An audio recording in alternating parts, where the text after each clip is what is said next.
All right, welcome to your ethics class, okay? All right, so now one of the things that I like to do at the very beginning is go ahead and make sure that we touch base uh, and you understand the difference between regulatory ethics and behavioral ethics. And we'll do both all semester. I'm going to get into that in just a second, but before I do, what I wanted you also to know is I know everybody's in their masters and you're probably I think most of us are probably thinking about pursuing the CPA, right? Or you wouldn't be doing your master's. There might be a few of you that aren't, but for the most part, we are. And so I'm going to give you this class really a lot of it. I want you to have an understanding of who CPAs are, why behavioral and regulatory ethics, why they're so important. And so hopefully you saw in my video introduction a little bit about me. And I've been teaching ethics to CPAs since 2007, okay? And one of the things that I start my classes out in is I always do this oath. And here's what I say about the oath is really, to me, there's three pieces. The first two are very obvious, I think, right? And so the first one says, I'll support the laws and regulations of the state of North Carolina. Well, I'm hoping nobody struggles with that, right? Listen, even when we talk about regulatory ethics, the behavioral ethics piece, but the idea still comes back that when I think of ethics, right, people always think that you're either, if I say you're doing something unethical, people go, oh my gosh, man, well, you're telling me I'm doing something wrong. And the answer is no, it's something unethical. And that's going to vary from each one of us. And we'll talk about that through the semester, the difference between ethics and morals and values and virtues, what those look like. Sometimes a play on words, right? But I want you to kind of understand what that looks like. So, but for me, man, if you do something illegal, that's illegal. That's not unethical, right? And so typically in an ethics class of behavioral ethics, I never talk about illegal stuff because there's no reason for me to talk about that. You know the difference between right and wrong, and I'll ask you that in a little bit. But what I want to show you are, for us in this class, there'll be some illegal acts that we'll talk about. We'll need to understand when we cross the line, what can we come back from. But I hope nobody says, I have a hard time with that first part of the oath, or really the second part, right? That says, I'll perform my professional duties to the best of my ability and abide by the rules of professional conduct. So hopefully we're good to go there too, right? I know what the rules are. We're going to learn them, okay? And then I can follow that. But here's the hard part, really, to me, is the third one, okay? Because here's what it says. It says, I will uphold the honor and dignity of the accounting profession by serving with integrity, objectivity, and competence. And listen, like I said, the hard part is that integrity is going to vary a little bit, objectivity, but it's the competence, right? So all of y'all are in your master's, so probably beginning your fifth year of college. And what you've really been focusing on is competence. But here's what you're going to find out once you get out there in that work world is everybody's competent, right? I think some people are going to say they're not, but the reality is, right, everybody has a competence level to do the work. You're going to find out a lot of the starting out in the accounting side at the beginning it's not as complex as we've made it in class. You'll get there, but you'll also hear this, right? People get promoted to their highest level of incompetency. All right, think about that, right? What does that mean? I keep getting promoted until I get to a spot where I'm not good anymore or I'm incompetent. So be careful. Make sure you stop before that, all right? So we'll talk about this because the challenge is going to be in this class is, remember, while we talk about illegal, it's the code that each one of us have. We all have a different code of conduct, all right? And so I say that because, look, I'm a 60-year-old man, 62, and there's things I'm comfortable doing that you're not going to be comfortable doing just because of my career and who I am and where I've already been. But there's things that you're comfortable doing that I'm not going to be comfortable doing, right? We've got our own code. And the key that we're going to have throughout our career is making sure that, hey, whatever that code is, we honor it. Not the legal versus illegal, but we honor it. So remember I told you, I want to hit on this CPA, And so I just want you to understand how young of a profession it is. I mean, the first CPA was 1896. So what is that, 128 years ago? 1913 in North Carolina. So, I mean, nothing like the medical profession, nothing like the legal profession. We're relatively new. And so we're finding our footing still as we figure out who we are. So we're a young profession, and we're working our way through. Look, it was a guy, I think it was French, but a guy named Pacioli, who was the first guy to discover, or not discover, but to create double entry accounting, and that was in the 1400s. All right. So again, like I said, we're new at this. Look, 672,587 CPAs. I laugh about this number. Let's see if I got my pen on. All right, and this happens every time I touch that. My pen didn't work. You saw that slide just now. I can write. All right. Well, when you go back and look at that slide, here's what basically it says is in accountants, and that was like September of 2023. For accountants, man, we got an exact number. Listen, here's me. I'd say something like 675,000. All right. Notice that exact number. Man, that's hard. Because we as CPAs, that's one of our little quirks is we got to be exact. And the reality is we know today that new CPAs have added, others have passed away or become inactive or whatever. But what I want you to recognize is if there's 50 states and there were 670, I'm going to roll it up to 700,000, okay? That's what? About 10,000, 14,000 a state, right? 700 divided by 50, you can do that. So that's a lot, okay? But then it's not a lot. And so later I'll show you some other things. I'll show you some CPA exam statistics later on in the class and things of that nature. But what I want you to understand right now, just as a population, what we look like, okay? So actually in the state of North Carolina, you'll see roughly, I think this was August of 2023, almost a little over 22,000 CPAs.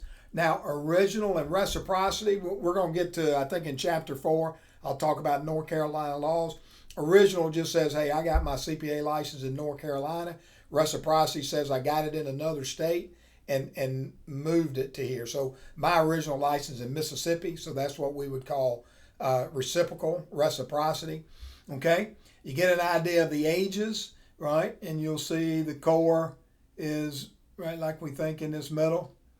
As we try to figure out the breakout, right?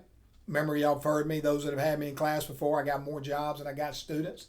The demand is high for the CPA. And so we'll see what that looks like. How many years people have had their license, okay? And so you'll notice there's a large amount in that 10 to 19, but there's, the largest in just one group is less than 10. So right, as we kind of go through. Now, what happens is a lot of younger folks will get their CPA, and then if they move out of public accounting, they might go inactive. That's why you see it get a little bit smaller when they get older, because we've had more in it. But what happens over time, people get in their 30s and 40s, and they take a job where they don't think they need that CPA behind their name anymore. And we'll talk about that, why we do. Okay? All right. So now, where do CPAs work? Okay, so you remember I told you if there's, and this was 2022, so it's a little bit different number, but at the end, this percentage holds true, okay? So there's about 40% in public accounting, that's CPA firms, and then there's 60% in other, okay? I can promise you while this other, they might not know where they work, but they know they don't work in public accounting. Because if you worked in public accounting, you'd know, and you would say, right? So that 14, who knows what area, maybe self-employed, or they just didn't pick a category. But here are the categories, okay? So you'll see, right, auditing, where's taxation and auditing, right? That's the typical that we hear. But general accounting, that's corporations, that's industry. Could be an internal auditor, than some of those areas, okay? But what also happens, remember when I told you in this general accountancy, in this industry, there's a lot of people working in that area that have accounting degrees, a master's in accounting, might have had a CPA and have gone inactive, all right? But what I want you to know is in this world of CPAs, only about 40% do audit and tax and consulting, okay? Give you an idea what it looks like. It's about 51% male, 47% female. So close to 50-50, okay? All right, and you get ethnicity. You'll see the largest group is white. And you got 9% didn't respond, right? So that's something we've always talked about, whether the push more for black, more for Hispanic, and just making sure that we get that out, opportunities, right, for other groups, okay? All right, so let me talk through, I'm going to talk through this idea of behavioral ethics, right? And so for the next 15, 20, 25 minutes, okay? I want you thinking about now who we are. What is this accounting thing, okay? Because I'm telling you, it's more than just an occupation. It's a profession. And, you know, I'm an accounting professor, but I'll tell you, if you ask my kids what I do, they'll say, Dad's an accountant. He's a CPA. And so even on that professor thing, I am part of the profession of accounting. And let me tell you, guys, like I said, I'm 62. I've been in this profession ever since I got out of college, and it's been good to me. Being a CPA, it's afforded me a lot of opportunities.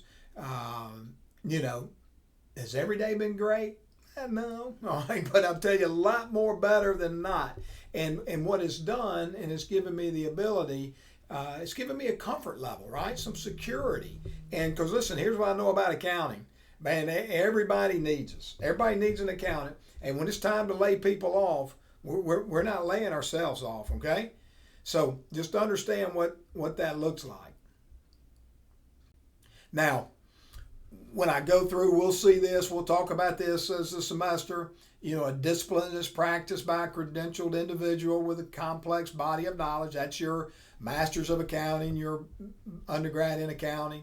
We've got standards to get into the profession, how important it is to society, right? That accounting, the companies financially tell the story, right? If this is my story, we want to make sure that everybody understands we are who we say we are, right? And so if I'm a company that says, hey, I've got $100,000 in revenues this year, I want to make sure that's accurate, right? The social organization, the economy, the world expects us to be exactly who we say we are. Public confidence in who we are. We're one of the most respected professions. But this is where I want you to grasp, this is where it's really important, is failure on the part of one diminishes the whole. What that's telling you is you're part of something bigger than you. Okay, I say this, you know, I'm sitting here in my office today. You know, when I walk out that door, guess what? I represent you. I represent the accounting profession. And here's what I tell the other CPAs when they walk out their door and we're in these rooms and we're having these meetings, that they represent me and they represent you as students. Because I always tell them, I say, listen, y'all got to leave this thing better than you found it, because my students want to do exactly what you're doing. And so you want to recognize what that looks like. And so you got to know that if you fail, you're diminishing the whole. All right, that doesn't mean you're going to ruin it for everybody else, but you're putting a chink in the armor. And so when you cross the line and do something unethical, right, that creates problems for everybody, not just you. We'd like to be able to just live in our own little bubble. Look, man, I just want to get up, drive to work, do my job, and come home. But in this accounting world, you don't get to do that because you represent all of us. And I want you to recognize that. Just like you do if you're a pirate, okay? Wherever you go, man, you're an ECU pirate and you represent me. And listen, wherever I go, I'm an ECU pirate and I'll represent you. Sorry, right? But that's how it works. So I want you to recognize that, all right? So what about the characteristics of a profession? A body of specialized knowledge, a formal education, standards govern a mission, a code of ethics. Notice that's bold. That's what we're going to talk about. All right? Recognized status indicated by a license, of public interest in the work, recognition of social obligation. So what do those look like? Hey, you know, COVID, I use this slide. I'm going to use it again later. It's going to have Warren Buffett on it. But I always have I guess during COVID, you know, everybody was kind of off on their own. You're isolated, you know, alone in your thoughts, whether that's good or not, okay? I'm always alone in my thoughts, right? I run a lot and I never wear a headphone or anything. All right, so it's scary what's going on up there, but it is. But here's what happens, right? My kids always say this to me. They say, "Dad, man, you always think your opinion's right." And guess what? I do. You know why I think my opinion's right? It is. All right? Listen, if I thought my opinion was wrong, I'd have yours. Hey, how many of y'all right now have an opinion that you think's wrong? That's what I thought, right? And isn't that hard? Because we as a group, y'all are going to work on teams this semester. And what's going to happen? Maybe not everybody on the team thinks like you, right? Everybody's got their own opinions, and they all think their opinion's correct.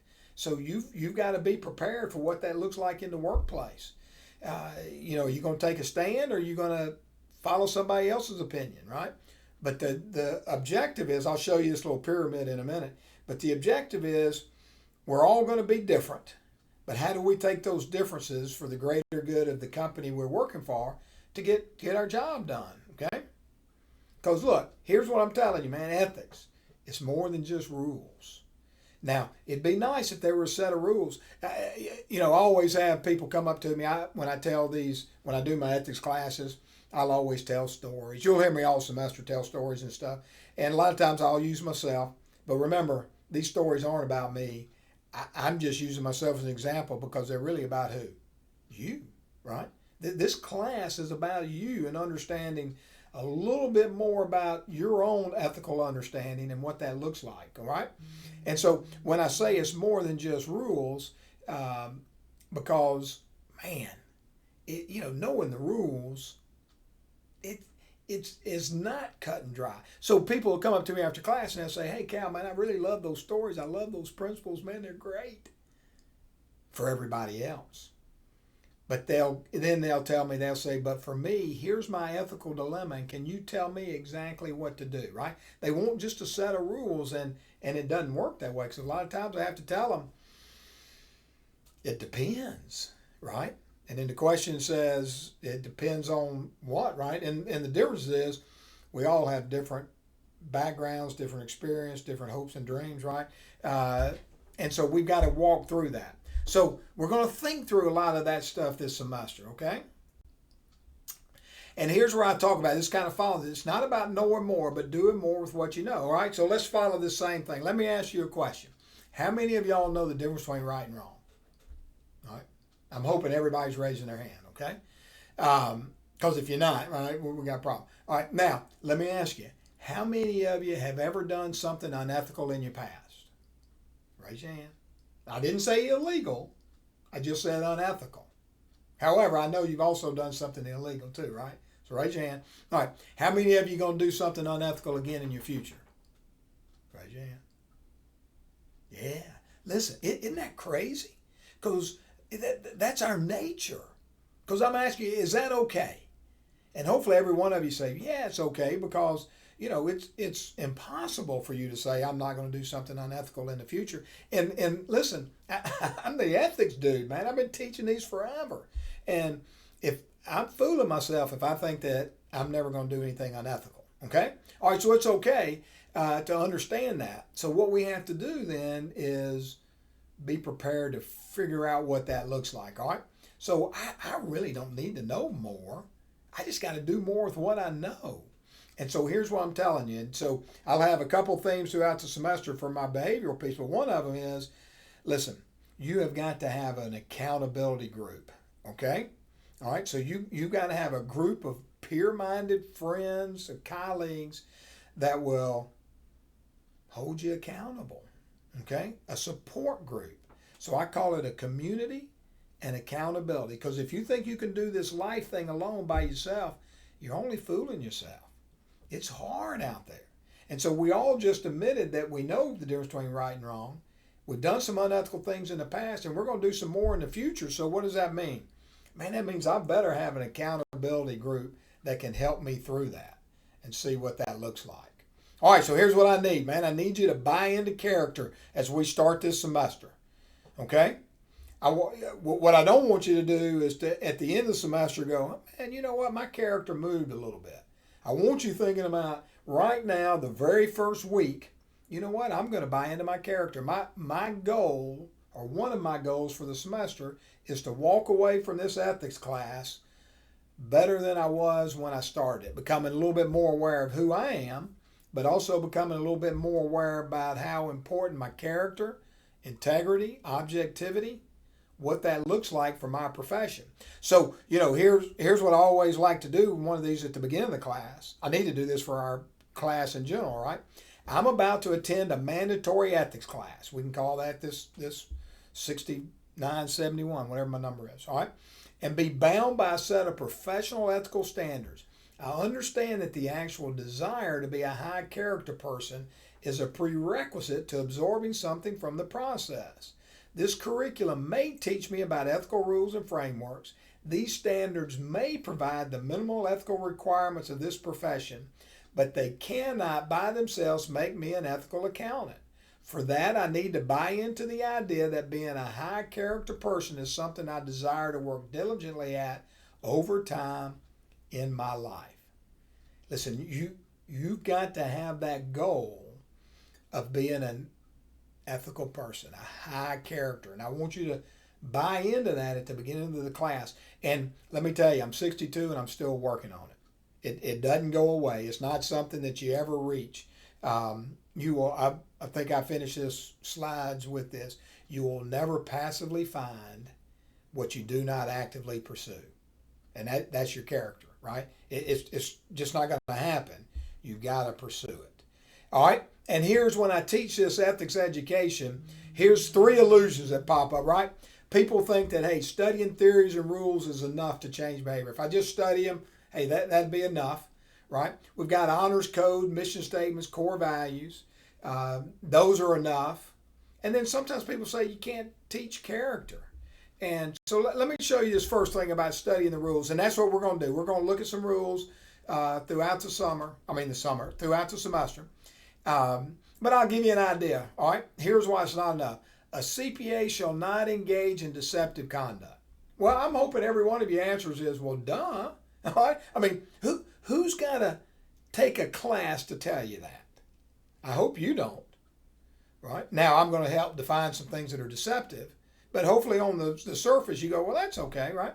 And a CPA shall not engage in conduct discreditable to the accounting profession. Again, what should be your answer? Duh. All right. CPAs who engage in activities regulated by other federal boards or authorities must comply with such authorities' ethics and rules. Well, hello. So remember, it's not about knowing more, but it's about doing more with what you know. All right. That's the rule piece. And here's the honor code, right? I took this one from the medical school. And you can read through that and you see the honor code. But listen, just because I have you sign the honor code, does that automatically mean you're not going to cheat? That's better be yes, right? Right. But I hope in that medical profession, I hope they're not cheating their way through medical school. But listen, it's more than just the code. I like codes. I like mission statements because you know what they do is they remind us, right? They keep that in front of me to kind of remember. I need those constant reminders of what that looks like. I always thought this sounds great. The discovery and dissemination of knowledge through research, teaching, and learning is a fundamental activity of this academic community. Intellectual honesty is integral to the enterprise. Academic dishonesty in any form is unacceptable because any breach in academic integrity, however small, strikes destructively at the university's life and work. Man, I hope you get that, right? I hope you recognize that. Because, listen, for any academic integrity issues, you're hitting at the heart of who we are. And you're harming everybody in this class and those of us at the university. All right, so then this was that third illusion, right? People come back and says, man, you can't teach character. And the answer is, yeah, you can. When I first started teaching these classes in 2007, I remember when this Sharon Bryson, CEO of the NCACPA, North Carolina Association of CPAs, asked me if I'd teach the class, and I said, man, I am not traveling around North Carolina teaching classes on ethics. All right? Because here's what I'm thinking. There was a 2-hour class. I said, man, you either got them or you don't. Well, guess what? Man, I've been doing it for 17 years, so somebody convinced me to do it. But here's what I have learned. You can teach character. Look, I can't force anybody to be good, but I can teach you character because you know what? Our character evolves. Because I will tell you this, when I was 23, 24 in Houston, Texas, where my career started, man, dude, I couldn't teach ethics. I promise you. But today, yeah, when I was in my 40s, 50s, could I teach ethics? Yeah, because your character evolves. And it is something that can be taught. So, right, make sure you don't ignore it. So to you, I'm asking you today, what does it mean to you to be a person of high moral character? What ethical decision-making approach do you utilize daily to grind through these gray areas? All right, here's the one I use for me is I base my decisions based on my past experiences, my current circumstances, and my future hopes and dreams. All right, you got it? Past circumstances. All right, my hands are moving around. You can't see them. Past circumstances or past experiences, current circumstances, and future hopes and dreams. That's mine. And here's what happens is those change for me. All right, a year ago, my 93-year mother was living with me. All right, that consumed me. A couple of years ago, I had grandbabies. All right, now I'm in a different spot. And so what's always happening? My past experiences are changing and my current circumstances. And so what has to evolve with it? My ethical decision-making approach changes. All right, now I'm the department chair. I've been doing this about 5 years. That changes my approach than before. And so the question says, kind of behind my video, you might not see it, says, are you a moral actor? And if so, why? Meaning a moral actor says, man, all these ethics I talk about, I'm really just acting. I'm putting on a show out there. But gosh, if that's the life I'm having to live or you're having to live, that's stressful, right? So be comfortable in who you are and live that person 24/7, okay? This was my slide. This is probably one of my favorite quotes in this world of ethics and integrity and character. You will never passively find what you do not actively pursue. So this semester, remember we talked about at the beginning of the slides, right? My character, that's what I want you to work on. But you got to pursue it actively, okay? At 62, I didn't just get here, right? I've been pursuing it. Still stumble some, all right? But I can promise you my character is a much greater spot than it was, but I'm constantly pursuing and learning. Because, look, where the rubber meets the road, here's what I'm telling you. Inside this room, when you watch these videos with me, man, all these answers are going to be what? Obvious, easy, and simple. I mean, they should be. However, the moment you walk out that door in your room and you turn the video off, the exact same ethical dilemma is no longer going to be what? Obvious, easy, or simple. Because, hey, outside that door, that's where the rubber meets the road. And you got to be prepared. How am I going to be prepared? Because it's something I'm going to talk about. I'm going to already know what my ethical decision-making model is going to be. How am I going to make those decisions? What's it look like? Because I always talk about this. My daughter played softball here at ECU, and so I never kept up much with baseball until I got through, and then I've been watching baseball, and I've learned a little bit. Now, here's what I always hear. I always hear that the thing that's different between college and the pros is a batter's ability to hit a curveball. All right? Everybody can hit a fastball, supposedly, but it's the curveball. But here's what makes me think about that. My daughter now is 31, right? She's got the twins. I've already told you all that story. But the reality is when you're in your 30s to 40s or 20s to 30s, man, life is throwing you a lot of curveballs, and they're hard to hit. But let me tell you this. When you get to be 60, 62, I can hit a curveball. I still get a lot of curveballs thrown to me, but I'm ready. Because why? I've had a lot of practice and a lot of experience. And so I just want you to recognize that you're going to have success. You're going to figure out how to hit that curveball at some point, right? All right, so how do ethics relate to the CPA profession? We'll see that all semester. But they're critical. It's such a huge. Okay, so then we have these little 4 concepts that will really kind of cover everything we do, right? Understanding laws and rules, and that's will be a lot of this semester. Idealism and ethical norms, that's really philosophy 101. And we will spend a significant amount of time of talking about that, even a little bit here in your next video in chapter 1. Your character, that'll permeate everything we do all semester, and so will these cultural influences, okay? All right, and so what the cultural influences, TikTok, Instagram, right, AI, so we'll see what that looks like for us, okay? All right, and then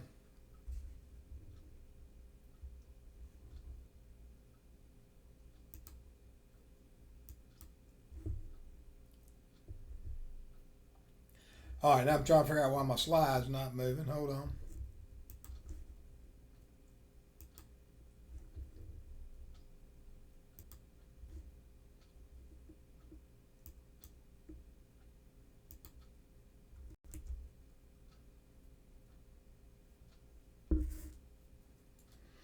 All right, let's see.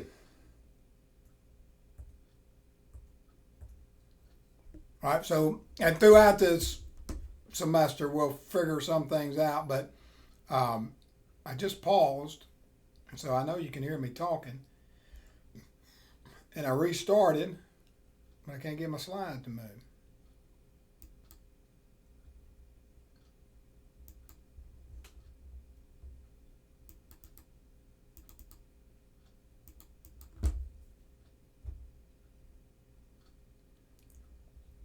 All right, so we're stuck here for a minute. I'm just talking. I can't get my slide to move. Hang in there. I don't know if I'll be able to edit this out either.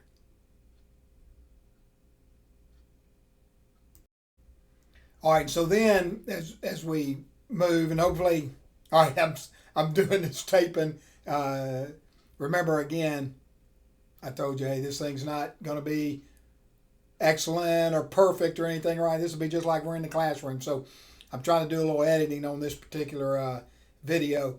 So we'll see how that worked. All right, so I just left those other 4, but the structural problem, this is the thing that we have in accounting that we have to challenge with, is right.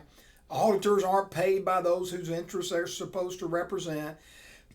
Look, auditors are in an awkward position. It's always been hard because I'm hired by somebody to audit their books, and I'm worried about them paying me, okay?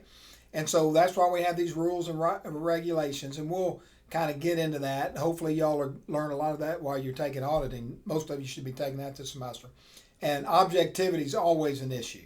And so what does objectivity look like? We'll look at that a little bit later too in the semester. That's a big piece in the audit world, but really just for us in industry, everything we do is an accountant. And I always hear this, we're what's called watchdogs in the modern economy. And what does that mean, right? You'll hear it in your fraud class that you take, and you'll hear a little bit in auditing, right? People always expect accountants to catch all this fraud, right? The expectations they have for us are extremely high, right? The bar is set really high. And here's what I always tell you, is that a good thing? And the answer is, yes, that's a good thing, right? Right? Because why? Man, it adds value to our profession. And we like the idea that the outside world thinks, hey, we're the watchdogs. And we have to continue to add that credibility. So why are ethics so essential to the accounting profession? All right, y'all catch that? What did I just say? I said why are, and this says why is. I don't know if it's is or are, okay? So luckily I'm not an English professor. But every time I say it out loud without thinking, are comes up, okay? Even though ethics is a singular thing. Okay, so anyway, I digress. I'll do that a lot, right? Those that know me. All right, laws and rules aren't enough because, all right, Sarbanes-Oxley, then we came up with the Frank-Dodd Act, and that'll always be another rule. And we're young. Remember, I already talked about that, about 120 years, 25 years. But just like we said, this watchdog, there's this trust and truth issue that we have. And that watchdog piece says, hey, it's important that we're out there. You're going to see a couple rules where actually the profession is trying to put more responsibility on us on catching fraud, especially in the audit world. And so we'll talk a little bit about that. Always laugh at this cartoon, right? Because I'm not a cartoon person, but when you read it, it kind of makes you chuckle, right? Here's what it says. It says, up to you now, Miller. The only thing that can save us is an accounting breakthrough, right? And you read that and you go, hey, listen, Lynn, let me tell you, that is not a cartoon. That's the reality. Listen, I can't tell you over the years how many people have come up to me after one of my ethics classes and said, hey, Cal, I left my job because. And what amazes me is not that they left their job, it's the because. Because listen, when you're in that accounting, finance world, right, what's interesting is it doesn't take but one journal entry to change the entire story. Okay? Remember, for those of y'all that already did the WorldCom, we won't do it again because about half of you have already done the ethics on WorldCom with me, all right? The others that haven't, you new folks, I used to work at WorldCom and I made the class in cost accounting doing ethics paper on WorldCom and David Myers and, some of those things. And so what happened in that story, y'all remember, there was just a journal entry in the first quarter. There were three, right? First quarter, second quarter, third quarter. Now they were big, $700 million. But and my point was it didn't change the story really, right? It just delayed the inevitable. And WorldCom went bankrupt and the whole bit. But here's what happens. And that's why there's so much pressure on us in the accounting world, because you really can change the story or at least push the narrative off by one journal entry. It doesn't take but one. Right? It's not something you've got to do 100 different times. And so the pressure is great, but I'm telling you, that's a good thing. Okay? Because that's what adds value to what we do.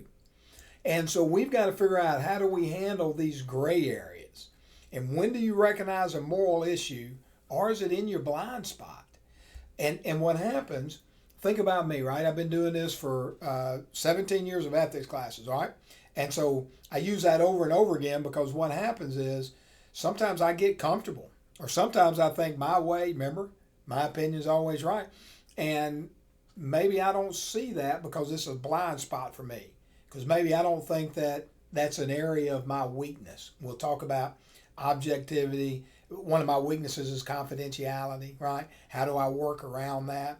And so those are your blind spots, and you got to be prepared for what that looks like, and impacts your moral judgment, your moral intent, moral behavior, the context.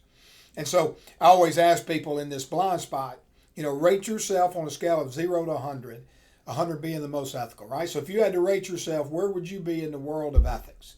And then for those that are out there working, I always ask this to my groups and teams that I'm at is, how do you rate your organization? All right. Now here's what's interesting is the average score, studies have shown, should be about a 50. But what most rooms average is 75. I always say, well, we're CPAs, so we should be higher. But what happens is we all think a little bit better of ourselves, probably than we should. And so we're going to talk about that, okay? So what are those biases that we have? What does that look like as we kind of go through the semester? And some of us are just unaware of that gap. We just don't realize that we put ourselves in that position, all right? And so my question is, do you see the ethical issues, or you just see what you're conditioned to see? All right, so here's a question. So which of these is darker, the one on the left or the one on the right? Okay? And so my right I'm looking at, my left, guess what? They're the same color.